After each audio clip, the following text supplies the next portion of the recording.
Welcome friends, आप सभी का स्वागत है हमारी आज की एक नई वीडियो में। आज की इस वीडियो में हम पढ़ेंगे क्लास 6 के चैप्टर नंबर 13 को। तो जिस चैप्टर का नाम है सममिति। तो देखिएगा, जो ये चैप्टर है सममिति, इस चैप्टर में हम जानेंगे कि सममिति होती क्या है, सममित आकृतियाँ क्या होती हैं और किस प्रकार के उनके सवाल होते हैं जिनको हम हल कर सकते हैं। तो देखिए, वे आकृति जो बराबर या फिर संतुलित अनुपात में होती हैं उन्हें सममित आकृति कहते हैं और उनके इसी गुण को सममिति कहा जाता है। इसे कैसे समझ सकते हैं? इसे हम एक आकृति से समझ सकते हैं। जैसे मान लीजिए हम एक आकृति बनाते हैं इस प्रकार की। हमने यहाँ पर एक आकृति बनाई और जो ये अगर वर्ग की आकृति है तो इसको यदि बीच में से काट दिया जाए बराबर से, यदि इसको बीच में बराबर से काट दिया जाए तो इसके बाईं तरफ इधर के भाग में और दाईं तरफ इधर के भाग में बना हुआ जो हिस्सा है या फिर बचा हुआ जो हिस्सा है वो दोनों बराबर होंगे। यहाँ पर हमने जो लाइन खींची वो बीच में नहीं, आप इस प्रकार से समझ सकते हैं। जैसे कि मान लीजिए ये एक आकृति है, इसको बराबर दो भागों में इस प्रकार बांट दिया जाए तो दोनों ही आकार जो है बिल्कुल एक जैसे होंगे। क्षेत्रफल में ही नहीं, देखने पर भी वो एक जैसे होते हैं। जैसे देखिएगा, ये यहाँ से रेखा इधर जा रही है तो इसके विपक्ष में ये रेखा बिल्कुल इधर जाएगी, फिर ये रेखा नीचे जा रही है तो ये भी नीचे होगी, फिर ये इसके पास आ रही थी ये भी इसके पास होगी।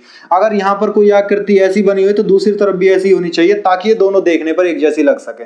तो तब कहा जाता है कि ये जो आकृतियां हैं वो सममित आकृति हैं। और साथ में ही जब भी कभी कोई ऐसी आकृति होती है तो एक ऐसी रेखा जो उसको सममित आकृति में परिवर्तित कर दे। एक आकृति को जब किसी एक रेखा के द्वारा सममित आकृति में परिवर्तित कर दिया जाता है तो इस रेखा को सममित रेखा कहा जाता है। इसको सममित रेखा कहते हैं। तो अब हम इसमें जानेंगे कि किसी आकृति में वो आकृति कितने प्रकार की होती हैं या कौन कौन सी ऐसी आकृति होती हैं जिनमें सिर्फ एक सममित रेखा होती है। कुछ आकृतियों में दो सममित रेखाएं होंगी, कुछ आकृतियां ऐसी होंगी जिनमें दो से अधिक सममित रेखाएं होंगी। तो आइए अब उसकी शुरुआत करते हैं और अब जानेंगे कि कैसे आकृतियों में सममित रेखाओं की संख्या कम होती है या फिर ज्यादा होती है।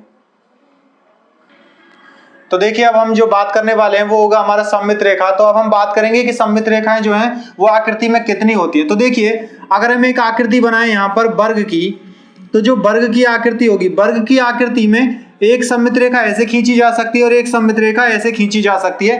तो यहाँ पर ये दो सममित रेखाएं हैं, तो यहाँ सममित रेखाओं की संख्या इस वक्त कितनी होगी? इसमें हम लिखेंगे सममित रेखा। तो इसमें सममित रेखाओं की संख्या इस वक्त दो है, लेकिन अगर इसको ध्यान से देखें तो इसके विकर्णों से या फिर इसके शीर्ष से भी रेखा खींची जा सकती है, तब भी ये दोनों आकृति एक जैसी दिखाई देंगी। और एक रेखा इस प्रकार यहां से भी खींची जा सकती है।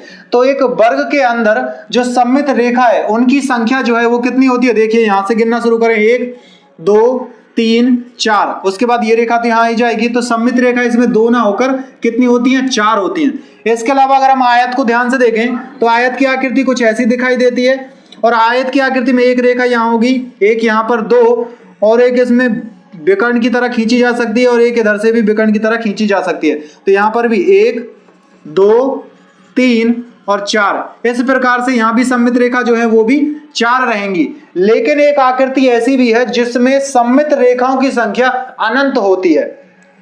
देखिए, वो कौन सा हो सकता है? वो आकृति होती है एक वृत्त। जब एक वृत्त की आकृति बनाई जाती है तो इसके अंदर केंद्र होता है और केंद्र से खींची जाने वाली रेखा को व्यास कहा जाता है। तो यहाँ एक केंद्र के अंदर या फिर एक वृत्त के अंदर अनंत व्यास होते हैं। एक वृत्त के अंदर अनंत व्यास खींचे जा सकते हैं। इस कारण से यहाँ पर जो सममित रेखा होंगी तो हम कहेंगे सममित जो रेखा है इसके अंदर, तो सममित रेखा बराबर से अनंत होंगी इसमें। तो इसके अंदर सममित रेखाओं की संख्या अनंत रहेगी और सममित रेखा जो है वो किसी भी आकृति को दो सममित आकृतियों में परिवर्तित कर देती है या फिर जिस आकृति में परिवर्तित करती है उसे सममित आकृति भी कहते हैं। सममित आकृति बनाने के लिए एक विधि का प्रयोग भी किया जाता है और जिस विधि को कहा जाता है इंक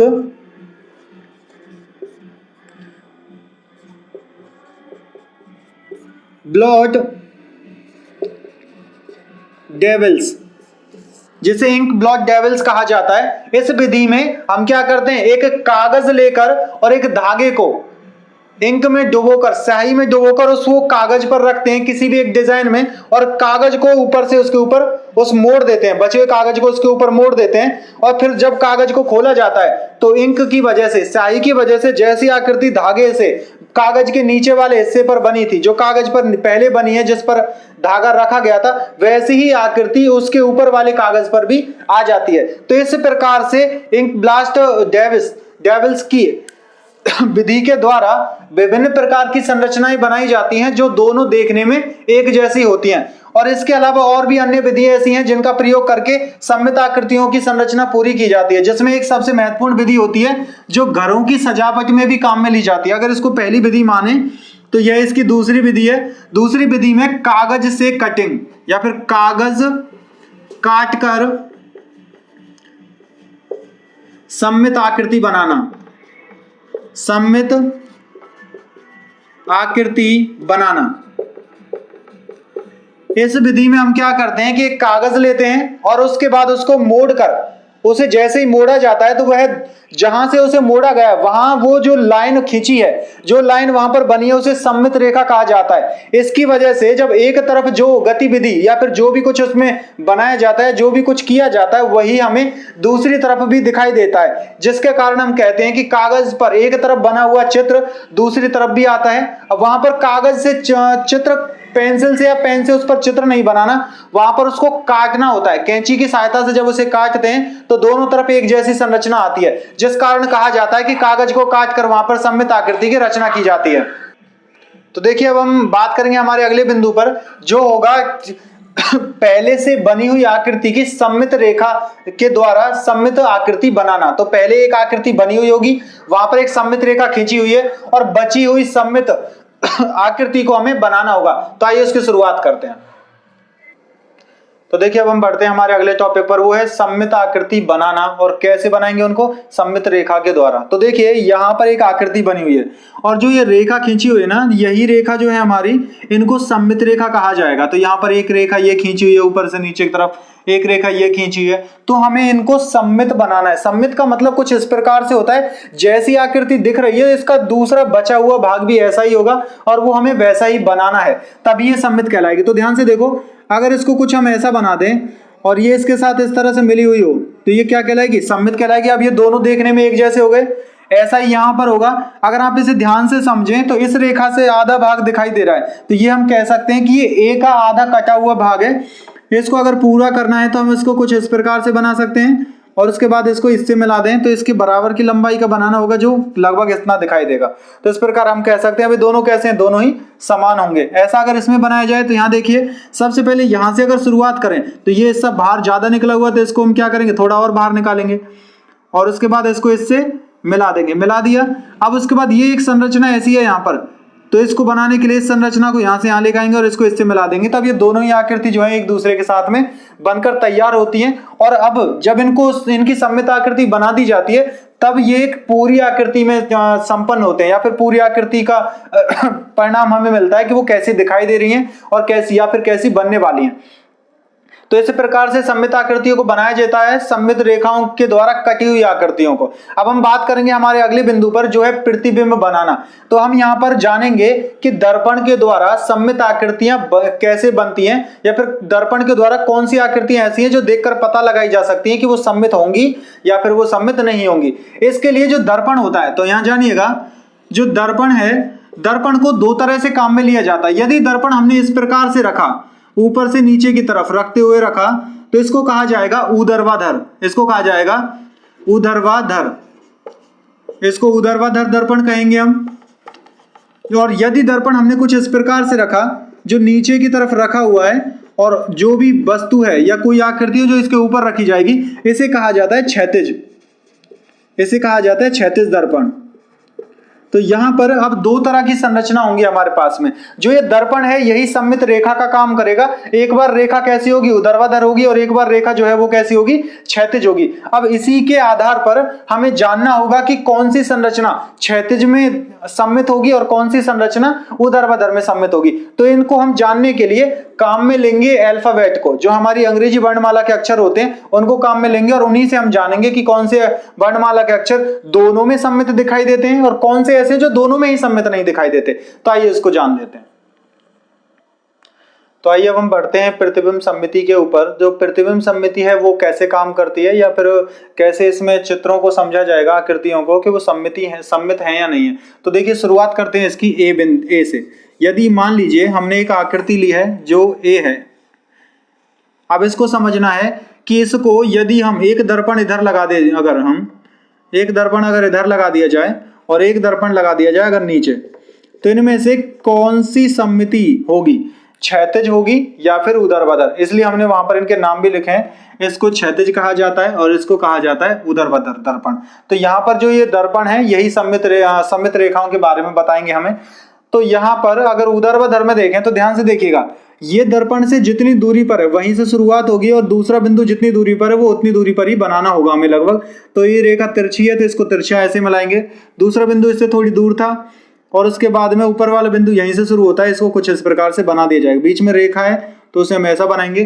तो अब ये जब दोनों ही आकृति अगर एक जैसी दिखाई देती हैं तो हम कहेंगे कि ये दोनों रेखाएं जो हैं वो ऊर्ध्वाधर दर्पण या फिर ऊर्ध्वाधर सममिति में कैसे हो जाएंगी, वो सममित कहलाएंगी। लेकिन अगर इसको नीचे बनाया जाए तो सबसे पहले दर्पण के पास क्या दिखाई देता है, दर्पण के पास दिखाई देते हैं दो बिंदु। तो पहले दो बिंदुओं को बनाएंगे, फिर दर्पण से कुछ दूरी पर और बीच में दिखाई देता है एक तीसरा बिंदु। तो फिर उसके बाद इन दोनों को एक दूसरे से मिला दिया जाएगा और उसके बाद बीच में एक रेखा खींचनी है इस प्रकार से। तो यहाँ पर जो सममिति है वो बिल्कुल एक जैसी नहीं है। आकृति ये ऐसी है और ये इसका उल्टा भाग है। तो इस कारण हम कह सकते हैं कि जो एक ही संरचना है वो यहाँ पर ऊर्ध्वाधर सममिति में सम्मित होती है, या फिर ऊर्ध्वाधर दर्पण में कैसी होगी, सम्मित होगी, लेकिन क्षैतिज में वह सम्मित नहीं होगी। इसी की तरह अन्य और आकृतियां भी होती हैं। जो कुछ आकृतियां तो ऐसी हैं जो दोनों में ही सम्मित पाई जाती हैं। जो दोनों में सम्मित पाई जाती हैं वो सबसे पहले एक तो होती है ओ। अगर हम यहाँ पर ओ को बना दें तो ओ को बनाने पर वो दोनों में कैसी दिखाई देगी, जैसे इसको मान लो अगर हम यहाँ बनाएं तो ओ बिल्कुल ऐसा दिखाई देगा, इसको यहाँ बनाएं तो ये बिल्कुल ऐसा दिखाई देगा। तो इस प्रकार से हम कह सकते हैं जो ओ है वो कैसा दिखाई देता है, दोनों ही क्षैतिज और ऊर्ध्वाधर में सम्मित दिखाई देता है। ओ के अलावा दूसरा होता है एच, एक होता है इसमें आई और एक होता है इसमें एक्स। तो ये चारों ही अक्षर ऐसे होते हैं जो दोनों में ही कैसे दिखाई देते हैं, सम्मित दिखाई देते हैं। लेकिन कुछ संरचनाएं ऐसी हैं जो दोनों में ही सम्मित नहीं दिखाई देती। तो आइए उसको भी जाने कि कौन सी सम्मित ऐसी संरचना है जो दोनों सम्मित दिखाई नहीं देती हैं। तो देखिए अब यहाँ पर जो हमने पहले ही लिख दिया है कि दोनों में जो सम्मित होते हैं, जो दोनों दर्पण का मतलब ध्यान रखिएगा, जो दर्पण है, दर्पण का मतलब वो है जो आप घरों में शीशा काम में लेते हैं। जो शीशा घरों में चेहरा देखने के काम में लिया जाता है वही है ये दर्पण। तो जो दोनों ही दर्पणों में जो दोनों ही तरह की रेखाएं, या तो रेखा हमने ऊपर से नीचे खींची हो किसी आकृति में तब भी वो सम्मित हो, चाहे ऊर्ध्वाधर हो या फिर क्षैतिज, दोनों में जो सम्मित आता है वो ये संरचनाएं होती हैं। ओ है, एच है, आई और एक्स है। लेकिन जो सिर्फ ऊर्ध्वाधर में सम्मित आता है वो है A, H, I, M, O, T, U, V, W, X और वाई। लेकिन सिर्फ क्षैतिज में सम्मित आने वाली जो संरचनाएं हैं वो होंगी बी, सी, डी, ई, एच, आई, के, ओ और एक्स। लेकिन कुछ संरचनाएं ऐसी होती हैं जो ना तो ऊर्ध्वाधर में आती हैं और ना ही क्षैतिज में आती हैं। तो वो कौन सी हैं, F, G, J, L, N, P, Q, R और जेड। ये संरचनाएं दोनों में ही सम्मित नहीं होती हैं। तो इस प्रकार से आज हमने इसमें जाना कि प्रतिबिंब सममिति क्या होती है, या फिर प्रतिबिंब सममिति किसे कहते हैं, और सममिति से जुड़े अन्य सवाल, अन्य प्रकार के प्रश्नों को भी हमने जाना कि वो किस प्रकार से उनको यहाँ पर पूर्ण किया जा सकता है। यदि आपका कोई और सवाल हो तो आप हमसे पूछ सकते हैं, या फिर आप इस वीडियो को एक बार फिर से देखेंगे और किताब को अपने सामने रखेंगे तो आप उसमें से भी जान पाएंगे कि सवाल कैसे हैं और कैसे उनको किया जाएगा। तो आज की इस वीडियो में इतना ही, फिर हम आपसे मिलेंगे एक नए टॉपिक के साथ में अगली वीडियो में। तो तब तक के लिए धन्यवाद।